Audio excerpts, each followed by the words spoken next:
What's up, everybody? Noah Kids back here for my review of A Royal Christmas Crush. Ava accepts the opportunity of a lifetime to work at the Royal Ice Hotel, which leads her to a surprise whirlwind romance with the most important guest of all, the Royal Prince himself.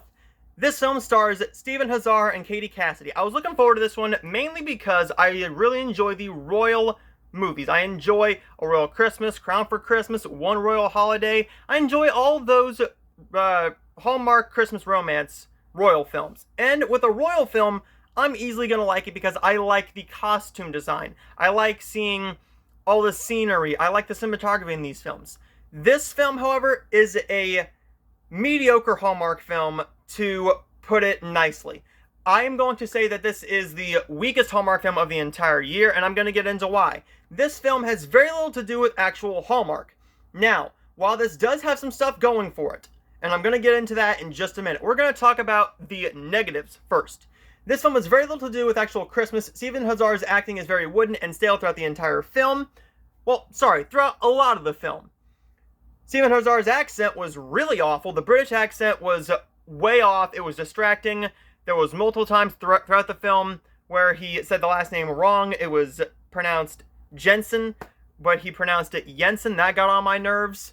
The overall romantic chemistry between Stephen Hazar and Katie Cassidy was not there. I really wasn't feeling it until the very, very end. And in the scene when they're in that room with the Christmas tree, and when they were in the hot tub, I felt it there. But throughout the rest of the entire film, there was no chemistry. This film was really, really boring at some points. You get into a climactic you get to the climax of this film, and the climax just kind of falls flat because they bring up something that they didn't need to bring up in the first place, involving her ex that she had nothing to do with, and that's just kind of thrown out the window really, really quickly and resolved way too quickly for my liking. This one should have just been a royal film, not brought in any of the unneeded climax with her ex going to prison. You did not need Sigrid here. They bring in should I call her a subplot piece? She's a woman who is supposed to be a love interest for our prince here, and she's not used in the third act. She's kind of just forgotten about.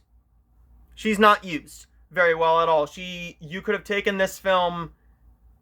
Sorry, you could have taken her out of this film and it would have changed nothing. The script is poorly written and the movie is pretty boring. And I got another question. Why did we need to put Christmas in here? I'm just going to say that. Why did we need to put Christmas in here, and what was she wearing in the hot tub? Because I know she was wearing a bathing suit, but what was she wearing over it? Because he was shirtless. What was she wearing? I don't know what that was. Educate me. I'm a guy. I don't know this stuff. But educate me if you've seen the film. Please, I'm begging you. On the positive side, the cinematography is very, very well done, and at some points, I really like the costume design for some of the characters. By some points, the cinematography is very well done. There are some moments where the lighting could have used a bit more of a tune-up and tinted up just a little bit warmer and given a bit more light.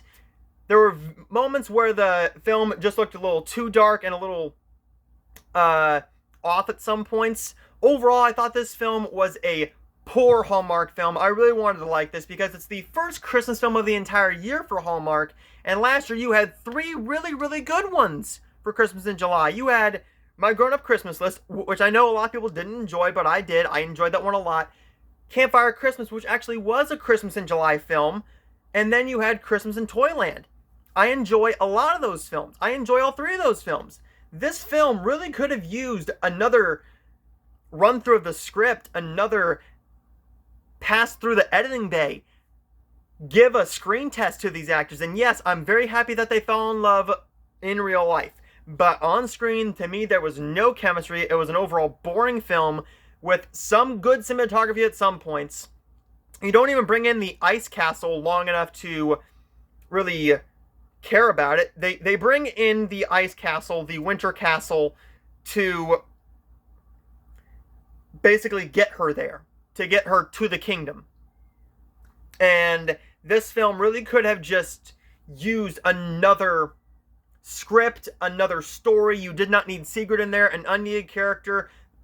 You don't even see the parents a whole lot. His parents, the king and queen, a whole lot. They're kind of unneeded at some points in most of the film. This is just a subpar Hallmark Christmas film that I really wanted to enjoy, but I'm hoping the next one is better.